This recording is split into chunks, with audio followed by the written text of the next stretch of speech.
So good to see you all gathering from different parts of the world. Thank you for being here tonight. And for those of you who are brand new to this space, I'm Margaret, and you're very, very welcome here. We will be online with Heidi leading our program for half an hour. And then at the end of that, I'll turn off the recording and we'll stay on for about another 15 minutes if anybody wants to share anything about what has landed where for them, or to share some gratitudes or thoughts at the end. But as we get settled into this space, I'd invite you to make use of the chat and to tell us where you are in the world, whether that's physically or emotionally or spiritually, and what lands and waters know you, and if there's anyone you honor on the lands where you reside. We're so grateful that you're here. This is a loving space where we come together across our traditions, across a myriad of other differences that we all hold, and we find belonging here and love here. So we're so glad you're here. And my friends, help me give a very warm welcome back to Heidi Barr, our poet and wellness coach. And we've been just so fortunate to spend time with you at Alignment before. And we're so glad you're back, Heidi. Thank you. Yeah, thanks so much for having me back. It's always a joy to come into this space full of so many different perspectives. So I appreciate the invitation. All right. So, as mentioned, I'm Heidi. Hi, everyone. Good to see you. So we're going to be doing kind of a number of things today. Might be a little different than what you've done before here. Might be similar to some. We'll just kind of see how it goes. So I'm going to invite us to start. Oh, actually, before I do this, if you have anything, we're going to do a little writing if you want. You don't have to, but if you'd like to take part in the writing portion, take a minute, maybe grab a pen, a piece of paper that you can use. And as we land here today, I will invite you to join me in a simple tension release exercise. So take a moment to settle just into your chair or onto the ground, wherever you're at right now. Just noticing where your body makes contact with whatever is holding you up. Close your eyes if you like, and begin to notice your breathing.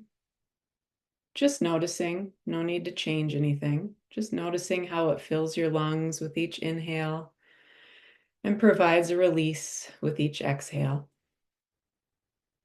And now bring your attention to your posture. And if your shoulders are tense, maybe roll them back and down, making your spine long and your neck long, sitting up tall in your seat. Continue breathing, settling more deeply into the present moment, landing right here, right now. Bring your attention to your neck, and if you discover tension there, bring some movement, maybe a gentle turn of the head from side to side. And continue breathing at your own pace, inhaling and exhaling your way to the present. And now imagine any stress, any tension you've been carrying so far this weekend and the past week. Imagine that you're holding it in your hands. Maybe put them in front of you somewhere, palms facing up. Allow it to be there for a moment. And now make two fists and really squeeze that tension, squeeze that stress, allow it to be there.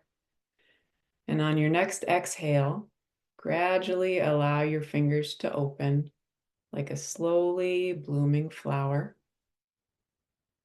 On your next inhale, take that deep breath in, hold for a moment, and release through an open mouth. Releasing any tension in the teeth and jaw. And now open your eyes, a little more present and relaxed. All right, so we're going to be doing some simple movement breath practices today. along with some guided writing just to start to unpack what you truly need in this coming season, or simply reflecting if writing isn't something that you feel like doing right now. So I'm going to offer a poem followed by a prompt related to that poem's theme. And then we'll do a brief, what we call an embodiment practice before moving to the next poem, and so on. All right, so you can get your writing materials handy, and I will offer up our first poem here. And the first couple poems I'm going to read are from one of my poetry collections called Church of Shadow and Light.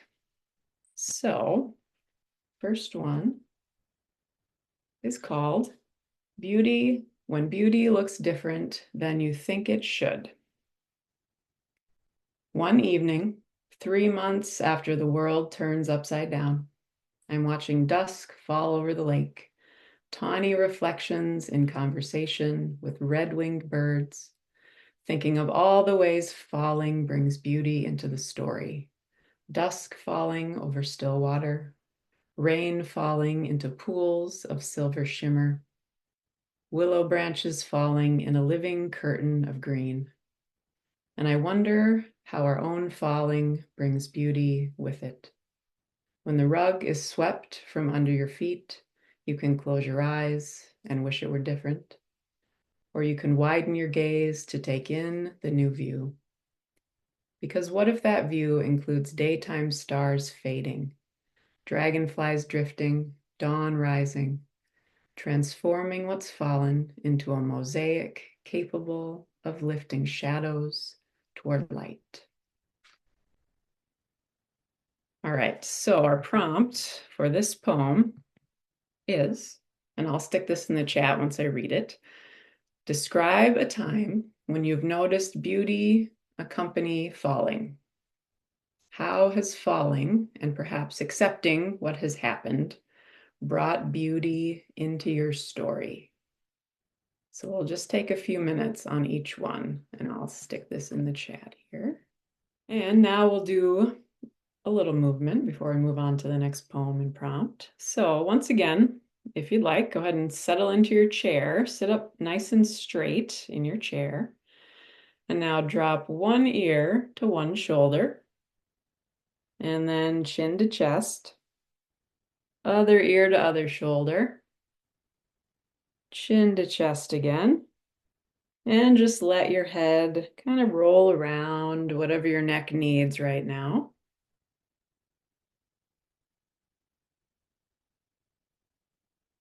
And bring your head back up to a neutral position. All right, and now bring your shoulders up by your ears, back and down. Do that again. Shoulders up by your ears, back and down. Keep that going. Bring a little movement into the shoulder area. And then go forward with that shoulder roll.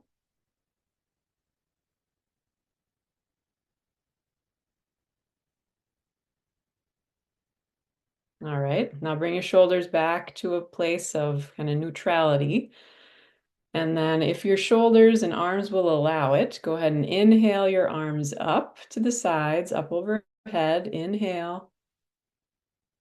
And then exhale down to cactus arms. And then inhale, look up. And exhale, round your spine forward. It's kind of like you're grabbing a big beach ball in front of you. And then inhale, look up again. Exhale, round forward. And allow your arms to gently float down by your sides. Shake them out a little bit. All right. And we continue on. All right, next poem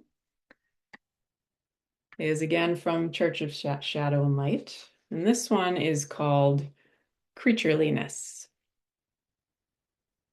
Were you the mink, rarely seen, almost an apparition, making a home by the lake, unannounced and glad of it? You would stalk solitude like the heron stalks fish, still and silent until moving becomes essential for survival.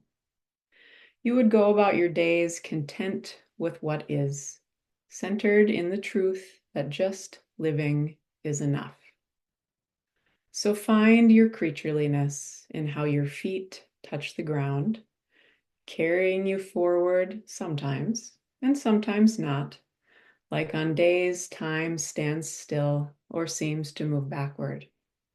Find it in how your face turns towards sun, shining warmth on a cold day, or how mist rising from the lake coats your skin with a cloak of contrast. Find it in the way a cool drink of water revives your spirit and refreshes your senses. Find it in the way your nose seeks scent, luring you toward nourishment, or how your tongue helps you turn food into life's energy. Find it in how you prowl the night when you can't sleep, and how you cradle your young in a nest of your own making. Find your creatureliness deep within, where it has always been and will always be. Go about your days content with what is, centered in the truth that just living is enough. All right, your prompt for this one. How do you use your senses to find your own creatureliness? What happens in your body, in your mind, when you are content? And I'll post that in the chat as well. And finish up whatever thought you're on there. And for our next little embodiment break, we're going to do simple breath practice. I do a lot of work with people in the recovery community and in behavioral health, and a lot of times we're helping people kind of come down from anxiety and figure out how to come return to that place of calm. So this breath technique is helpful if you're kind of stuck in that anxiety spiral. So I'll explain it first and then we'll do it. So we're going to inhale for a count of 4, and then don't hold your breath, just exhale for a count of 6. So the exhale is going to be longer than the inhale. So if you'd like to do this as a collective, just follow along, and we'll inhale through the nose, exhale through the mouth. All right, so inhale, 2, 3, 4. Exhale, 2, 3, 4, 5, 6. Inhale, 2, 3, 4. Exhale, 2, 3, 4, 5, 6. And now keep breathing at your own pace. And take a moment, if your eyes are closed, open them and just notice 5 things you can see right around you. Look all the way up, side to side, all the way down. Just notice, tune into the details. And now, notice 4 things you can touch or feel. Notice all the different textures that are available right around you.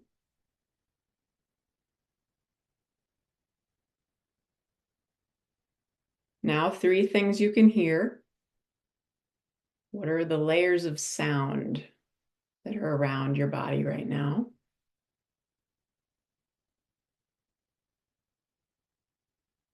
2 things you can smell.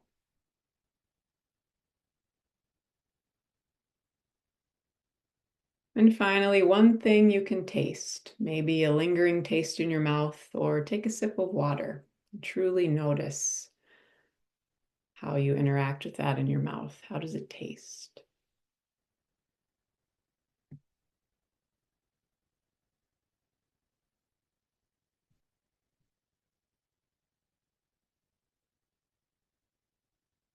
Right, and from that place of groundedness, that can be also really helpful, that simple exercise, 5, 4, 3, 2, 1, if you're feeling extra anxious. It's a grounding, centering practice that you can take with you. All right, moving on to our next poem. And this next one is from a book that's coming out next year. So way early preview for everybody. All right. How to contribute to the healing of the world. Tune into your superpower. Is it that simple? Maybe, maybe not. No one can really say for sure, at least not in ways that we searchers can fathom. Anyway, state of complexity aside, listen for it beneath the static. See? There. When you turn the dial just a little further than you think, past all those things sitting in plain sight. Wait, not quite that far. Go back.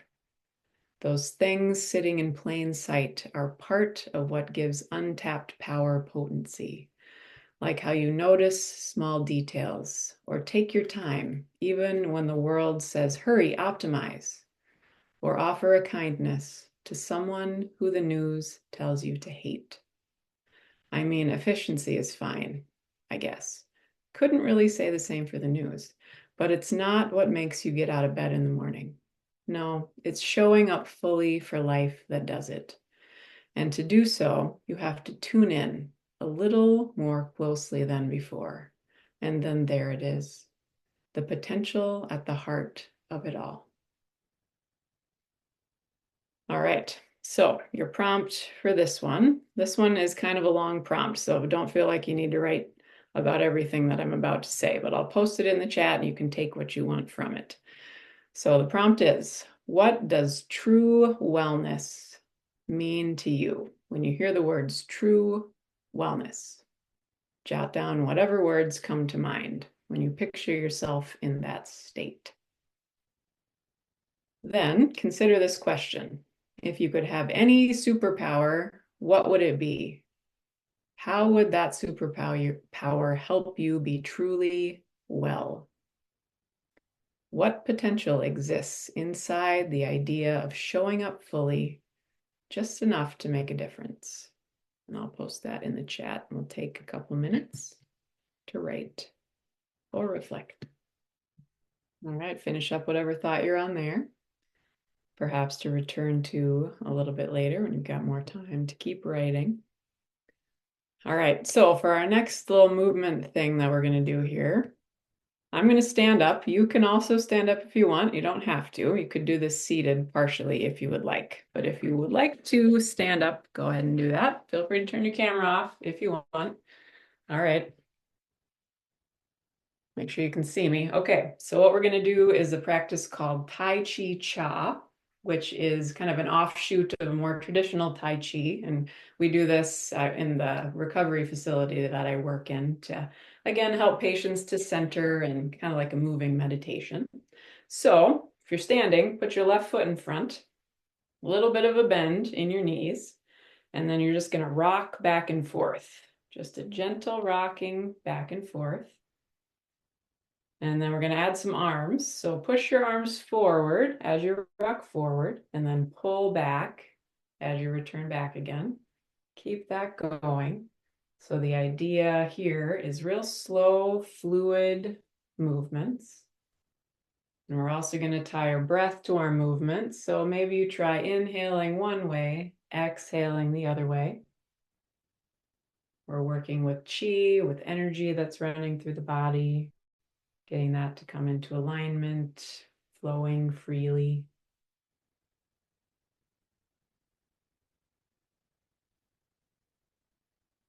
And then go ahead and switch feet. So put your right foot in front so we're balanced on each side. And then re-add the arms and the breathing.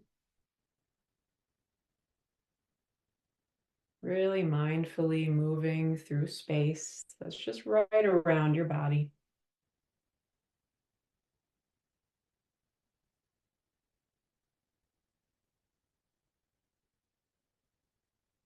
All right, and then come back left foot in front again. This next one is called around the platter. So imagine you've got a big plate out in front of you. We're going to rock forward, go clockwise around the outside of the platter, and as you rock back, complete the circle. Still being mindful of your breathing pattern.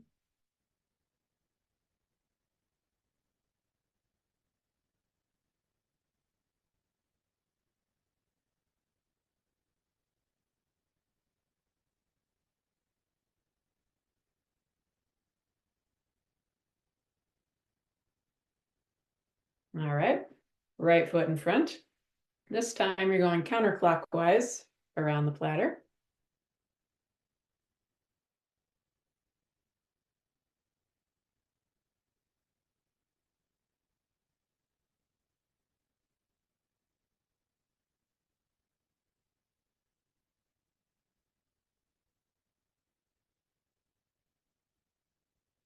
All right. And just go ahead and shake your arms out and go ahead and have a seat again. Being mindful of the time here so we don't end up doing Tai Chi the whole time. Tempting. All right. I'm just going to read one more poem and offer one more prompt. And this one, yeah, I'll just read it and then we'll see where we are. So it's called On Not Outsourcing Delight to the Machine. I'm standing in the river, feeling the cold water rush over my feet, thinking about what's real and what's not, about how much I don't like AI and digital everything, and what so much of AI and digital everything is doing to humans and animals and plants and rocks and rivers and the sky. I worry my attention span is shorter than ever. Why am I thinking about AI when standing in a river? I wonder how growing up with all of this will impact my child, any child. I worry the river won't always be so clear and full of fish, shores home to countless birds and otters and foxes and deer and insects. I wonder what actions taken today will truly make a difference. I worry most actions won't, but hope continuing to take them will somehow make a difference. I wonder what the true appeal of AI is. Novelty, curiosity at the possibilities, ease, FAQs and answers. I guess I can give AI those. But I can't really wrap my brain around why you'd want to have a computer bot create your art, or why you'd want to be entertained by the same. Efficiency, I suppose, but doesn't that take the satisfaction out of creating it?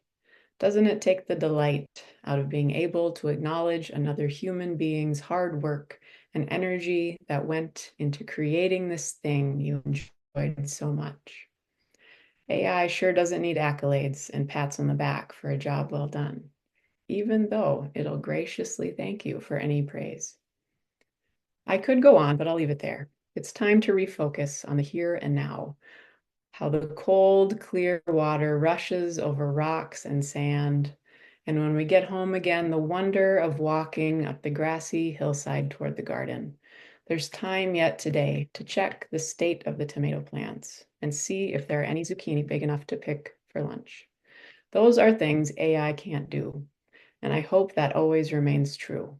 Because who wants to live in a world where outsourcing delight seems right? So your prompt, last one, what sort of delight do you never want to outsource? When does optimizing make things worse instead of better? Write about the analog ways of being you want to remain committed to. And I'll post that in the chat as well.